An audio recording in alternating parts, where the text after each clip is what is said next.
Hi, Iris. Welcome to the Perfect Child podcast. Thank you for having me. Of course. How are you today? I'm doing well. Yeah, how about yourself? I'm doing really well too. The sun is shining, so I feel good. Nice. I am going to start with your bio. First of all, I'm here with Iris Chen of Untigering. And your bio is Iris Chen is a recovering tiger parent, certified parenting coach, and founder of the Untigering movement. When her authoritarian attempts to raise obedient and high achieving children only led to years of tears, tantrums, and conflict, she knew something had to change, and it wasn't her children. Through her writing and speaking, she now shares her journey and reflections on how to shift from parenting that is rooted in power to parenting that is grounded in partnership. You can read more about her adventures in her book, Untigering, Peaceful Parenting for the Deconstructing Tiger Parent, and on her blog at untigering.com. Is there anything else you'd like to add to that, Iris? Well, that sounds good. I'm sure we'll get into some of the details once we get into the interview. For sure. First, I want to say that I was so intrigued to discover you on Instagram because here is this Asian woman, and not only were you not being a type A sort of tiger parent, but you were literally unschooling your kids. So I'm like, what? So, I mean, I would consider myself like semi tiger parented because while my parents had a tiger parenting philosophy, and they really stressed and emphasized getting good grades, straight A's, not just good grades, but like straight A's. And you had to get straight A's. And if you didn't get straight A's, you would get beaten and you'd get grounded. But I was only semi tiger parented because I didn't really listen. And I didn't care if they beat me. And every time I got grounded, I just would like do my nails and like do other things, draw or whatever. So it didn't really apply to me. So for you, I want to learn how, when you were finding, well, first of all, like, how did you feel when you felt as if your children weren't listening and they weren't being obedient? Like, how did you get to that place where you're like, oh, wait a minute, I need to change? Yeah. Oh my goodness. It was such a journey. Um, so can't like I was tiger parented, but not like hardcore either. Like my parents, I was an English major, so my parents quote unquote allowed me to be an English major, right? Yeah. And even though they never like super stressed grades, it was just sort of like implicit, like you're expected to be obedient, you're expected to get good grades. So there's a lot of it where it's not as hardcore as, other parents. But unlike you, I was a good girl, the quote unquote good girl. And I learned how to please everybody. I learned how to like, what are the expectations? Tell me what the expectations are, and I will exceed them. I will be, Overachiever. yes, super daughter, super student, super Christian, whatever it was. I like that was part of my personality, but it was like very much reinforced. And so when it came to my kids, I sort of expected them to fall in line just like I did. I didn't really rebel all that much. Um, I was the good girl. I knew the rules and I followed the rules. And my what I like to say is my kids did not get the memo. I, Thank God. yeah, I'm not gonna do that. And so I was continuing to parent like not exactly like my parents. There were things that I was like, okay, I'm not going to do that. But there was definitely an expectation of like, I'm the boss here. I'm the authority. These are the expectations. I expect you to meet them. I expect you to listen to me, to respect me, all of those things. Um, and it just caused so much chaos and conflict. There were like meltdowns every day. I was By like, you. well, by my child, and then me responding by also melting down and flipping out because I didn't know how to handle it. It's just like, oh, my child has his own mind. That's like, what do I What? do with that? Um, And, but I really thought that it was my responsibility to like still hold the upper hand.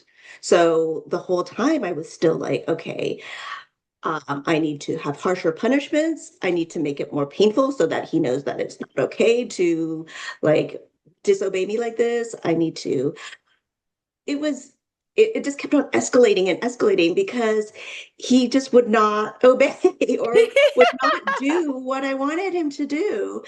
And this went on for years, and there was a point when I went to a parenting workshop. And I didn't go because I thought I needed help. I went because I knew the speaker and I was like, oh, I'll go support her. But when she was talking, she was just talking a lot about brain science and the way that I approached parenting. I grew up in like fundamentalist Christian evangelicalism and all of that. And so it was like very much focused on behavior, on rules, on like getting your kid to do what you want them to do, pretty much. And I'd never read anything about like brain science or, No. child development. And Right. so this was the first time that I was hearing about like what happens to our child's brain when they feel threatened, when they are dysregulated. Their brains just go haywire. Their quote unquote rational brain goes offline and they are just reacting to fear and threat.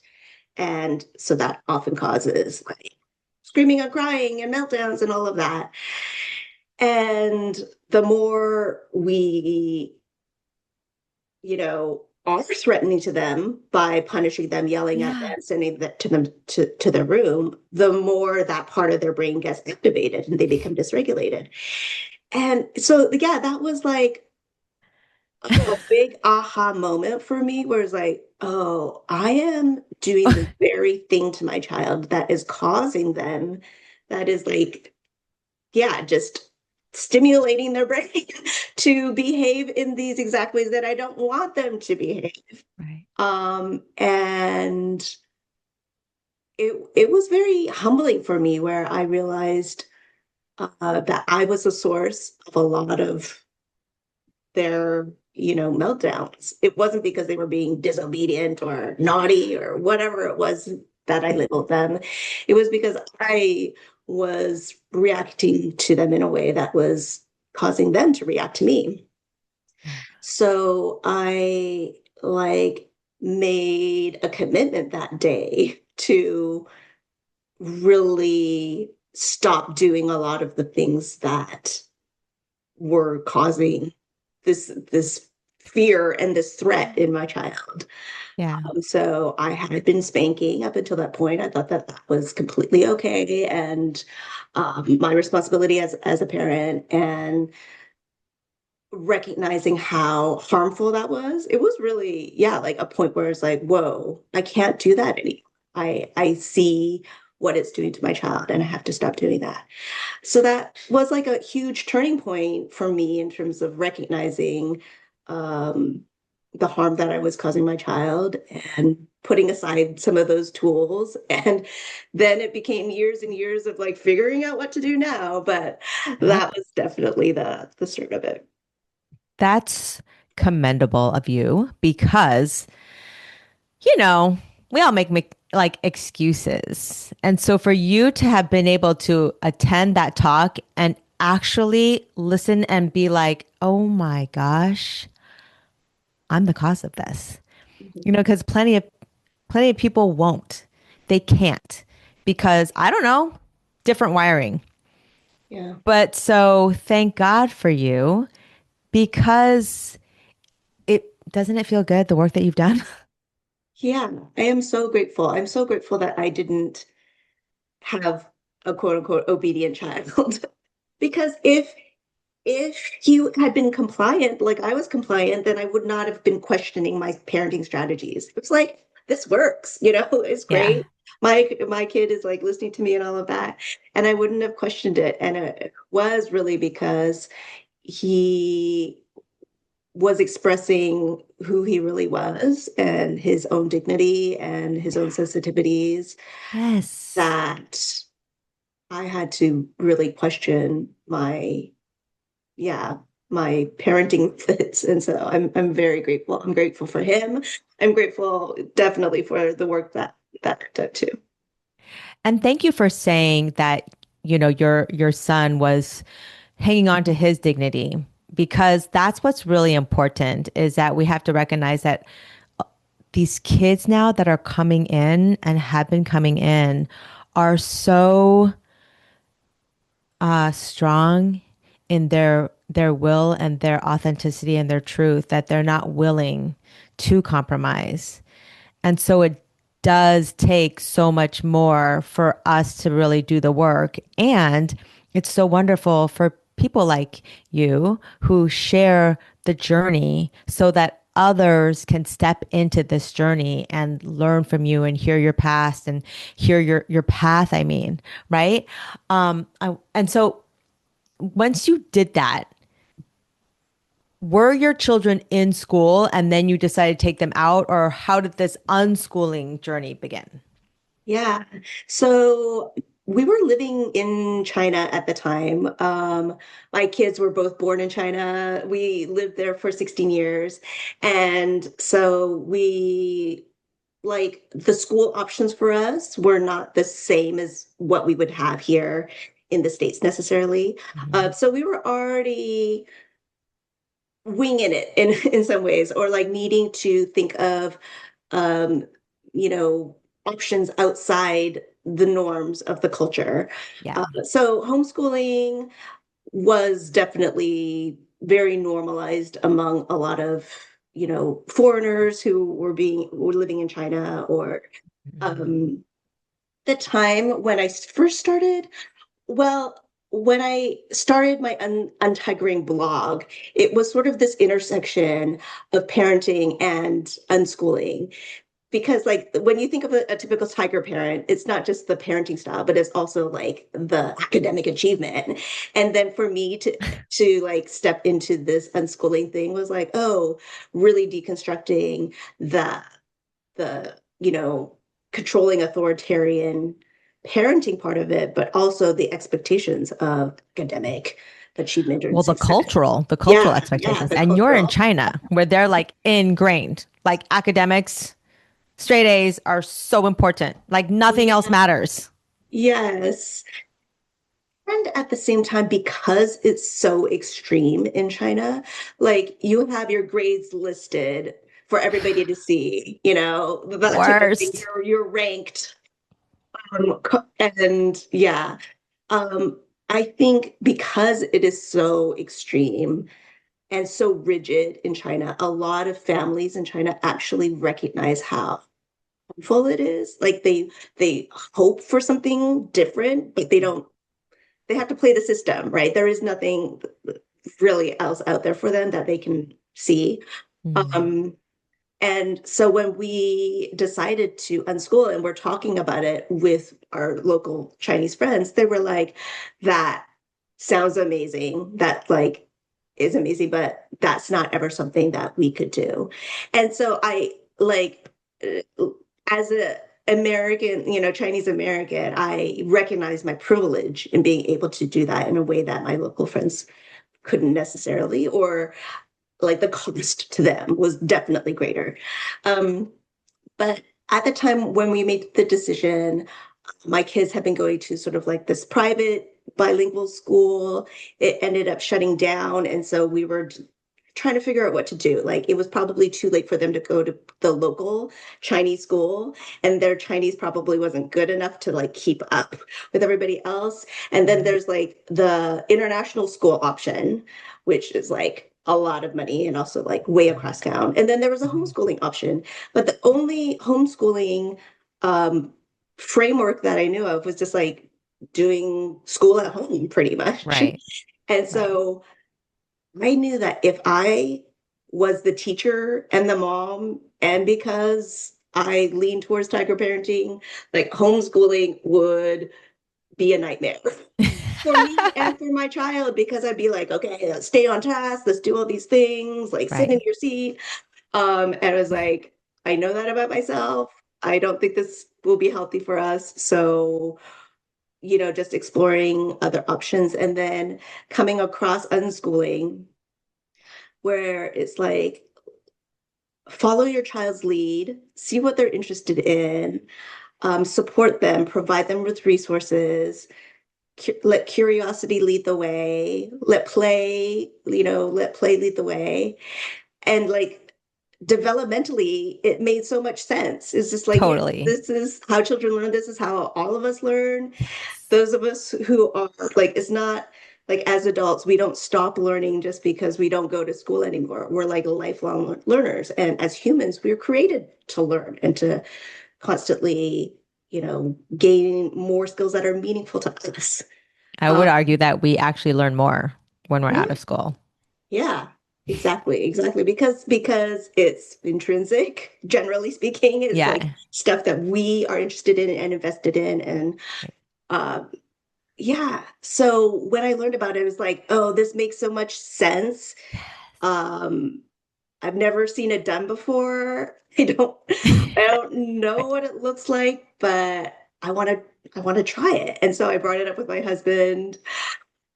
Surprisingly, he was on board. We both grew up Amazing. in very like schoolish academic type of settings, and he was an engineer and everything. Yes. So uh it was, yeah, it's a stretch, but I think we're on our own personal journeys too that like led us to that I place. probably should have invited him to this interview too.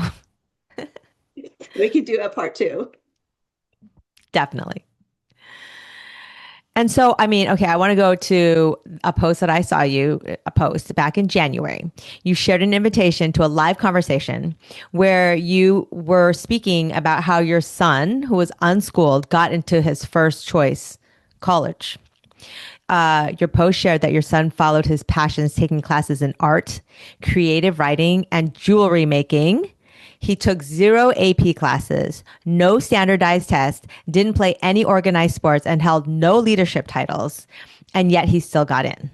So I want to talk about that because when we talk about allowing our children to learn at their own pace, be self led, following their passions, a lot of the fear comes from parents because they don't know what's on the other side. And all they know is the classic conventional school structure.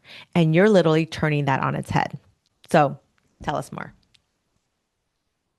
I guess I want to give a disclaimer because it can seem like, oh, well, if you follow this path, then you'll always everything, you'll get into the best school possible. And I think part of unschooling, at least for me, is really letting go of the expectation of college. The expectation that like college guarantees success, college guarantees a certain type of life, Mhm. and you have to do it. Like when we were on this path, I really had to let that go. And in fact, my oldest child was headed to art school. He wanted to go to art school, and then he went to a summer program, and then decided the summer before his senior year that he did not want to go to art school. And I was like, and then Hilarious. pivoted. And so I think that's one thing, like sort of like letting go of the conventional wisdom of what it means to be quote unquote educated, what it means to have success, just the path that we expect our children to be on, where it's really their own journey and their own path. And it really depends on what they want to do with their life. And sometimes college doesn't make sense. And especially, as an Asian American, I was like, what? You don't have a bachelor's degree? But I think, again, really challenging some of those assumptions about someone's worth or identity Yeah. and based on like classism and uh, elitism and all of that, Elitism. right? It's just like, Yeah. wow, everybody has worth and value regardless of how many degrees they have behind their name. So really, Right. really grounding myself in that. Um, but what I have discovered is like just so grateful for this process because there's a lot of people, there's a lot of kids who approach college, you know, the admissions process with a lot of stress, with a lot of like, Trepidation. what are they looking for? And how can I meet those How can I expectations? meet and excel? How can I stand out? Yeah. So then it becomes performative. It's very It's performative very performative. where you do volunteer work not because you care about the cause necessarily, but because it looks good. You Yeah. need to get the hours in. Yeah. You're like there's been instances where it's like, you're encouraged to do this thing because you will get community service hours. And to me, that's like that's sort of backwards. Like if you care about something, you don't need those extrinsic motivations to do it. It just is a part of who you are. And so I'm grateful in some ways that he didn't decide he wanted to go to college until the summer before, because then we Right. we didn't we couldn't have sort of like reverse engineered and like Right. done all the jump through all the hoops. He just had to present who he was authentically, and then Right. And he actually could do that because he lived it authentically. yeah, yeah, he Right. wasn't doing It's it. it's Yeah, hard for and somebody to talk obviously, about who what their passions are and what they stand for when all their lives they've literally that's been squashed out of them. yeah, yeah, it's like, what do other people expect of me? What looks good to other people? How can I prove to somebody else that I'm good at this?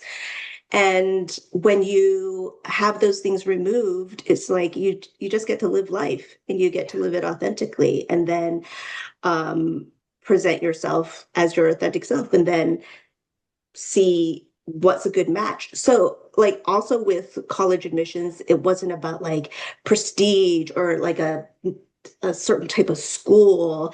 It was really about a good match, Yes. So it didn't matter if I had never heard of this school before, or if it was a tiny liberal arts college, or, like Right. acceptance rate was like 77%. That should not matter. It should Mhm. matter the fit. If it's a good fit, if, yeah. And Yeah. not to say that like I do want to honor each individual's process in terms of like if they find value in going to an Ivy League school, or But why? It's just having these conversations where let's ask ourselves why. yeah, ask ourselves why exactly. Um, where a lot of it can be just about the name, the prestige, the status that's associated with this place, but Mhm. maybe it doesn't align with your values, or it's super cutthroat and like stressful. And so I think asking the why is a big thing too. But yeah, I'm really grateful. Do you only have one son? I have two. You have So 10. my oldest is 18 and my second is 16. Okay. So yeah, I think also each individual child is very different and on different pathways. And Yeah, of so course. we want to, with my younger, he's really into music production, Awesome. and may not go to college. Like we want to help him to think through like, do you want to keep that door open? Because if you do, there are like certain hoops that you have to jump through, or like certain requirements that you have to do. Um, but also like it really tailoring it to every individual child's goals and journey, So who knows? Yeah, He may not like go anywhere when he turns 18, It may take him a little which the longer to goal is let's hope not, because figure. they're just discovering themselves. It's Exactly. like the societal programming that everybody needs to go somewhere by the time they're 18. Like that needs to change. Yeah. And also, if your son is into music production or people who have children that are into different things and the common programming is college, and you might go for a college that has like a really good music program or whatever, but we have to not forget the conversation that colleges tend very much to be theoretical. Yeah. And so, if you are interested in music production, would it serve you best the time that you spend to mentor under somebody, find something, get a job in some sort of arena like that, when you can, intern, whatever, mentorship, and then move that way as opposed to wasting 4 years. Okay, let's not say wasting. As opposed to spending 4 years that you're spending a lot of money, mostly for administration of that college.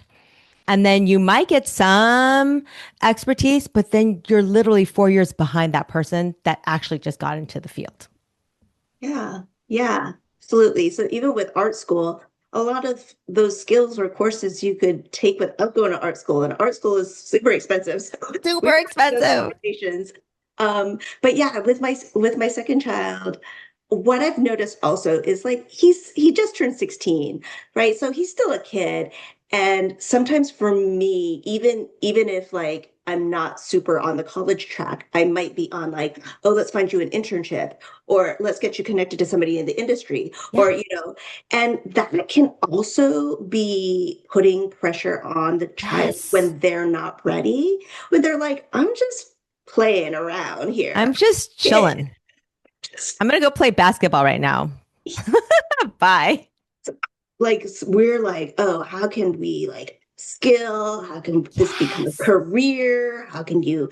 And I think that's again like putting a lot of our adult lens onto Fears. their experience. And so I could tell like my younger son was just like, step back, like I don't need you to, like, of course, we want to offer him whatever opportunities he wants, but if he's not wanting that at this moment, or, is just wanting to learn at his own Totally. pace or in his own way, like, I have to like check myself too and my own expectations. Oh And my gosh, yeah, totally. yeah. Totally. I feel you absolutely because I had the same sort of fear coming up because my daughter also doesn't go to school.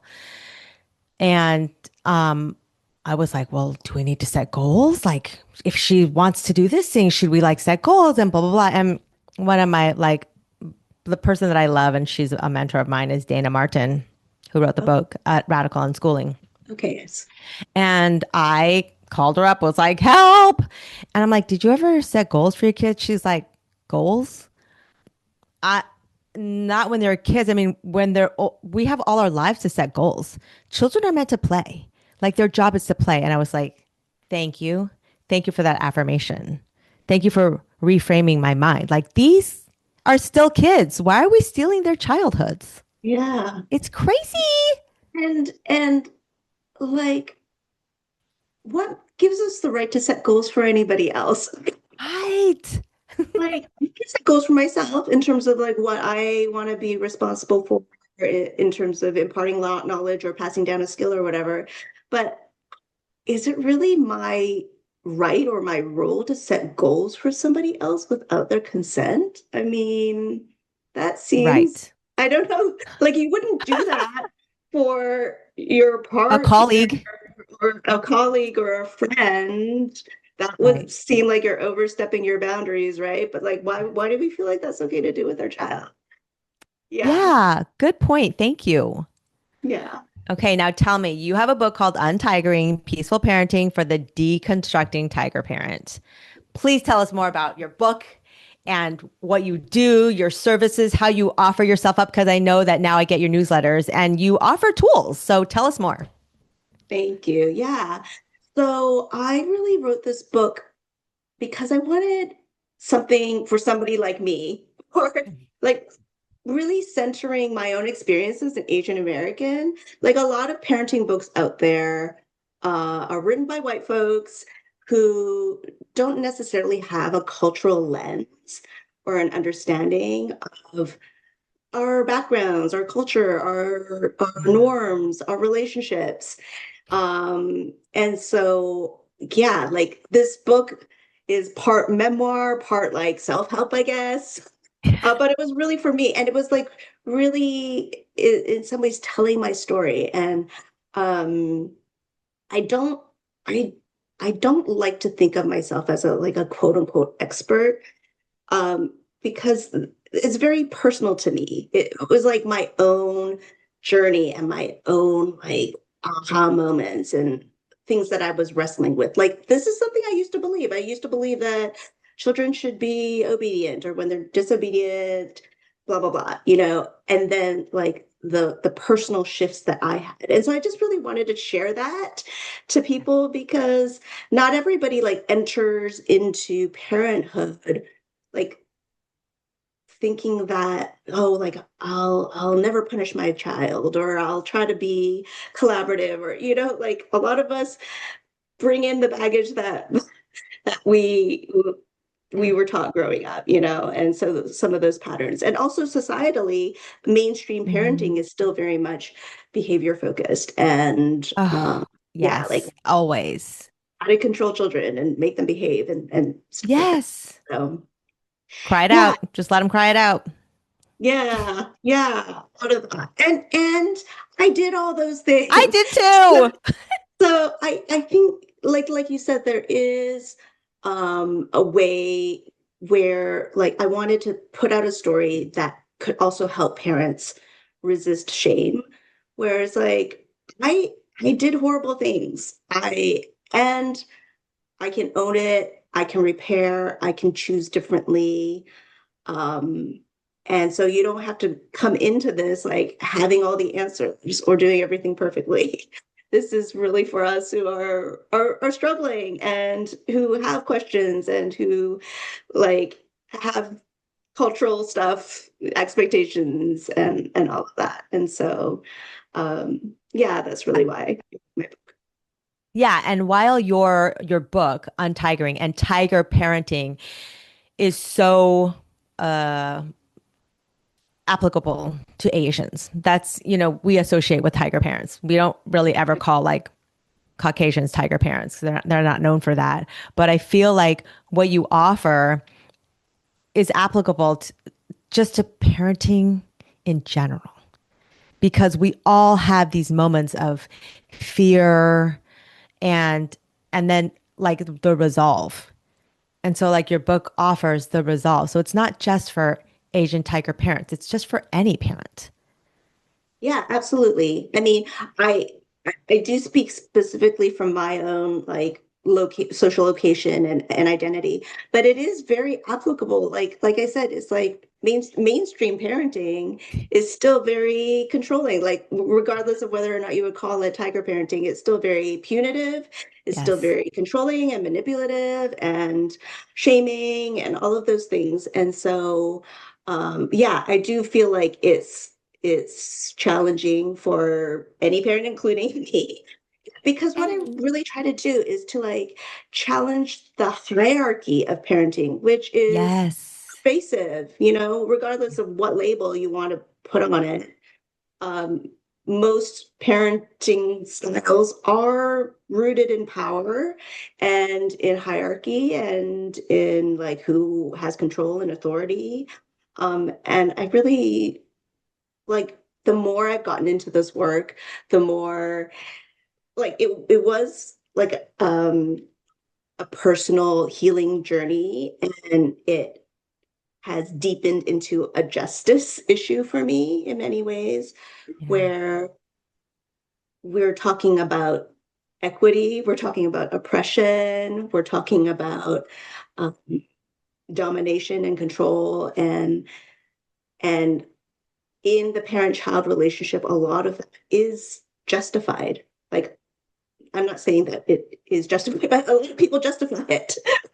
Like, Has been it, justified, not is, has yeah, been. yeah, yeah, yeah. Like where they think that that is good parenting, even though in any other type of relationship, that is those dynamics are things that you would question and you would say, like, no, that's not right. Well, it's interesting because you're sort of, you know, comparing the parenting path to things that you're seeing on a societal scale, right? The injustice and all of that. And I'm in that same place where I'm like, oh, I see, like this power over system actually lives in a lot of what we do, and it's a human nature that has been modeled for us. And for me, it's like, oh, like when you see a guy spraying pesticides on his weeds, that's a power over system. We Mhm. never stop to ask, how can we work together? Because every weed that comes up in the ground is actually a nitrogen fixer or something. It's either for your body or the soil or whatever. And there's so many ways that the human beings operate in this world in this power over dynamic. And basically, our work, mine and yours, and the people that we work with in the parenting space, where if we can come to this partnership parenting paradigm, then we can apply that and our children will be able to apply that because it's been modeled for them. So we will not walk in this world in a way where I'm going to try and change that person. I'm going to try and change that. I'm going to get rid of. I'm going to come into relationships in a how can we work together? You're Yeah. just as valuable as me. She's just as valuable as the other person.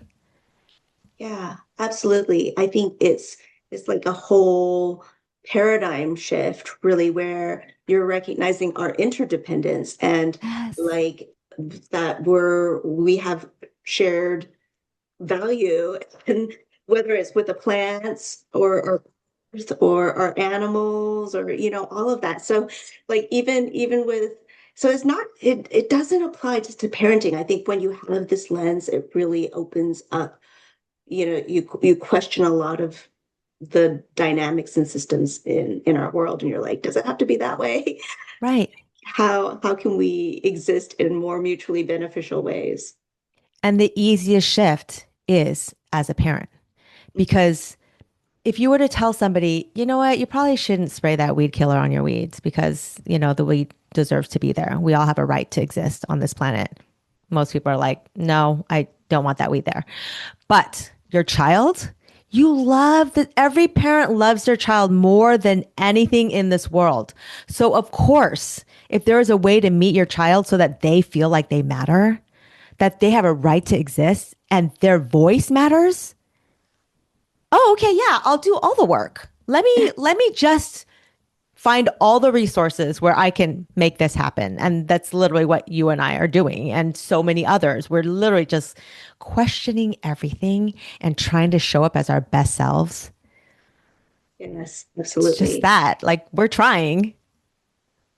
And also the reparenting of ourselves and all the that love and care that we want to offer our children, realizing for many of us that we didn't receive that growing up and needing to grieve that, needing to reparent and offer the same compassion and love and care to ourselves. So yeah, it's like definitely many layers to the work that we have to do. And I want to go back to something that you said where you said you don't consider yourself an expert, Mm. but you are an expert in your own experience. And this is why Perfect Child exists, is because everybody is an expert in their own experience.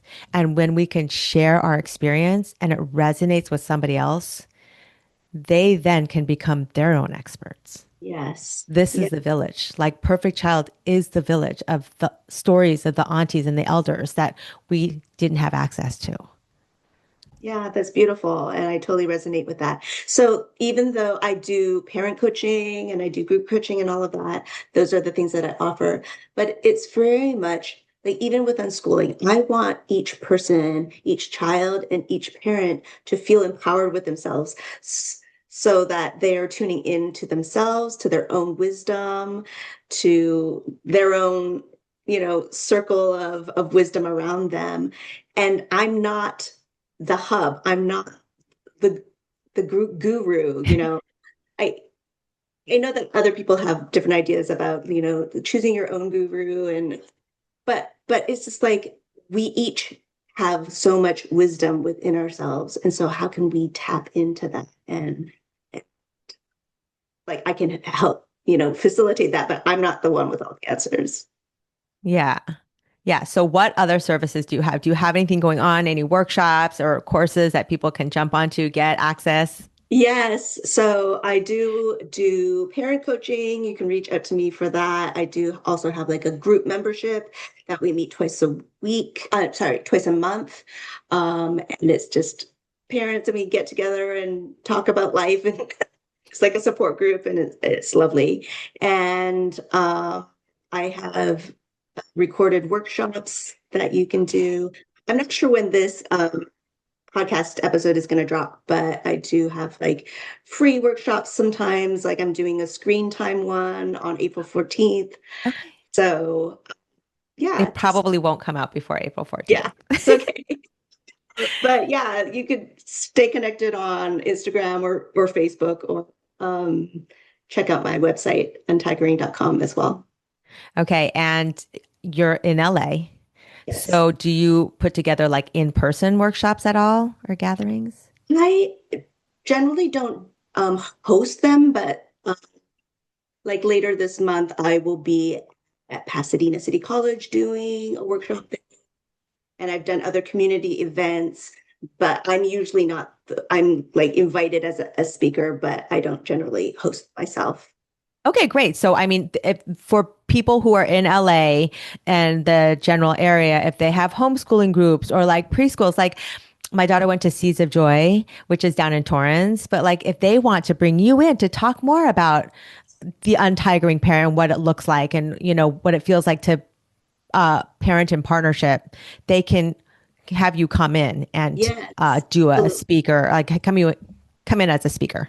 Yes, absolutely. So just reach Okay, out to great. me, untigering.com. I have spoken for different like educational, like preschools or kindergartens or alternative schools. So yeah, definitely reach out. Perfect. Okay, perfect. I'm so appreciative of you because you are an Asian face that's talking about untigering. Now, tell me, do you feel like you are like taking the reins and actually making change in the Asian community? I mean, that is sort of like my vision and mission is to create cultural change and transformation through, you know, these family relationships and really shifting those. So I I would like to hope so and believe so. And at the same time, sort of like what you said, I I'm a very private, introverted person, so I never really dreamed of like, oh, creating a movement. I was like, I'm just like a little blogger who is going to share her stories. But then people were really resonating with it and um, were responding to what I was writing and responding to things that I was posting. And so I consider that a huge privilege that people feel seen and heard through my own story and ideas. And yeah, I do hope that there are like more conversations around, specifically the Asian diaspora communities about what this can look like. And there I do feel like a unicorn sometimes, like how many Asian unschoolers are out there? Maybe a handful of us, I don't know. Right, right. I But hosted a homeschooling huddle here and a Asian mother showed up. And I was like, what? There's an Asian homeschooler here in Oregon? Amazing. yeah, but I mean, I think there's actually quite a few Asian homeschoolers, but in terms of like the unschooling philosophy, maybe not as much. But I think that's changing, and I think that's so exciting.